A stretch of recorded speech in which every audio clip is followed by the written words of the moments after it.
এই ধরনের ঘটনা বারবার ঘটছে এবং এখন সময় এসেছে এই চক্রের ভণ্ডামি প্রকাশ্যে ডাকার।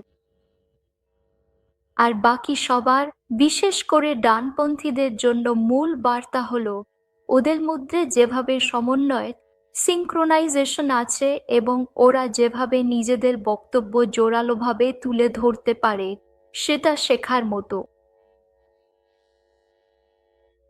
উদাহরণস্বরূপ, ওরা প্রথমে কোনো এলোমেলো ঘটনা বেছে নেয়, তারপর বারবার একই ধারণা দর্শকদের সামনে তুলে ধরে।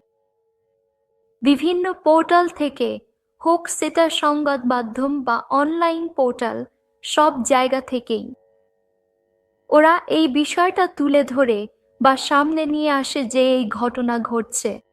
তারপর ওরা একের পর এক মিটিং, সম্মেলন, প্রতিবাদ, আন্দোলন করে। অথবা এখনকার ট্রেন্ডি ব্যাপার ক্যান্ডেল মার্চ, এই বলে যে এই ঘটনা ঘটছে।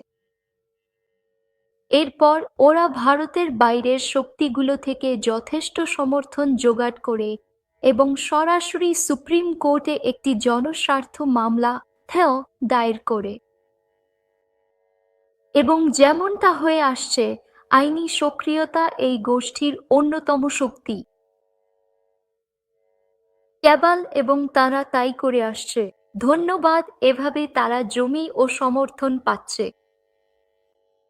তাই এই ভিন্নমত, আসলে আমি বলতে চাইছি, এই প্রতিরক্ষা আসলে সম্পূর্ণ ভুজা এবং আমাদের একেবারেই এর কোনো গুরুত্ব দেওয়া উচিত নয়।